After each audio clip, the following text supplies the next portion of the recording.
Hello my dear के आप सब कैसे होंगे? अच्छे होंगे। आज हम आपको बताएंगे, सेकेंड क्लास है हमारा, ये बीएससी एग्रीकल्चर सेकेंड सेमेस्टर में। ये हमारा सब्जेक्ट है सॉइल फर्टिलिटी। ठीक है, सब्जेक्ट का नाम है soil fertility and mineral and fertiliser.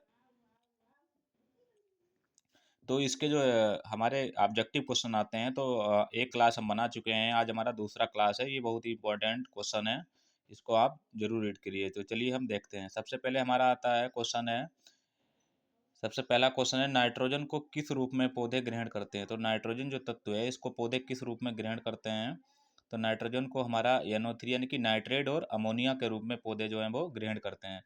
तो जैसे धान और आलू जो है वो नाइट्रोजन को जो है वो नाइट्रेट अमोनिया के रूप में लेता है। ठीक है, उसके बाद हम आते हैं उर्वरकों का राजा। उर्वरकों का राजा किसे कहते हैं? तो उर्वरकों का राजा है किंग ऑफ फर्टिलाइजर, उसको यूरिया को बोला जाता है। ठीक है, यूरिया में कितने परसेंट नाइट्रोजन होता है? 46% नाइट्रोजन पाया जाता है।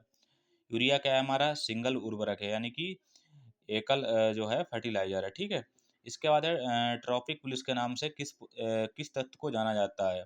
ट्रैफिक पुलिस, ट्रैफिक पुलिस के नाम से किस तत्व को जाना जाता है? तो हमारा पोटेशियम है। पोटेशियम का कार्य होता है जो हमारे पौधे हैं उनकी रक्षा करना। तो ट्रैफिक पुलिस का के नाम से पोटेशियम तत्व को जाना जाता है। इसके बाद आता है एजोटो वेक्टर, जैव उर्वरक किस फसल में दिया जाता है? तो एजोटो उर्वरक वेक्टर जो जैव उर्वरक होता है, वायु फर्टिलाइजर होता है, ये हमारा गेहूं की फसल में प्रयोग किया जाता है।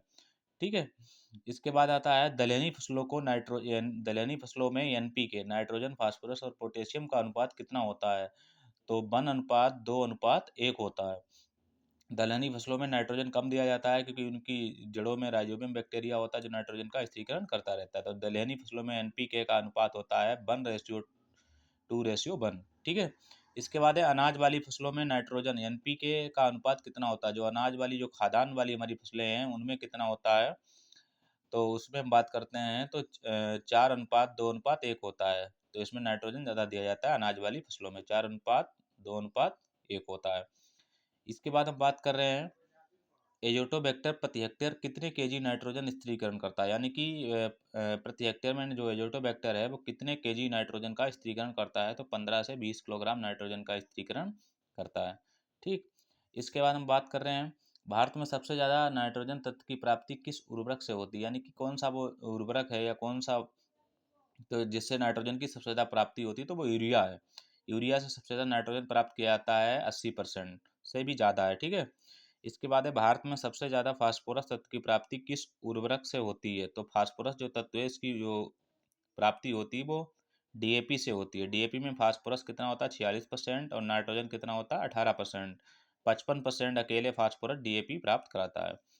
इसके बाद यूरिया का केमिकल सूत्र क्या है? यानी कि रासायनिक सूत्र जो है यूरिया का क्या होता है? तो NH2CO NH2 होता है। ठीक है, इसमें दो अमीन यौगिक जुड़े होते हैं।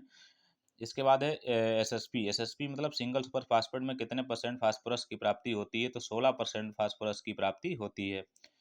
सिंगल सुपर फास्फेट में कितने परसेंट फास्फोरस की प्राप्ति होती है? 16% की। फास्फोरस को घोलक के रूप में प्राप्त करने वाला बैक्टीरिया कौन सा है? यानी कि जो फास्फोरस को घोलक के रूप में प्राप्त कराता है वो बैक्टीरिया कौन सा है? हमारा PSB है। ठीक है, कौन सा है हमारा?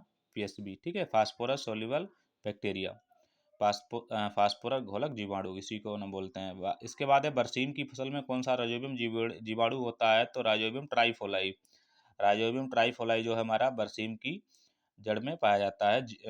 इसके बाद है, जैसे बात करते हैं हम सोयाबीन में राइजोबियम जापानिकम होता है। इसके बाद है कौन सा सहजीवी जीवाणु होता है? सहजीवी जीवाणु क्या होते हैं? जो अपना भी पेट मतलब भरते हैं और दूसरों को भी सहायता कराते हैं। तो हमारा राइजोबियम बैक्टीरिया क्या है? ये एक सहजीवी जीवाणु है। इसके बाद है एफ वाई एम मतलब गोबर की खाद में NPK का अनुपात कितना होता है? यानी कि कितने परसेंट नाइट्रोजन, फास्फोरस और पोटेशियम गोबर की खाद में पाया जाता है?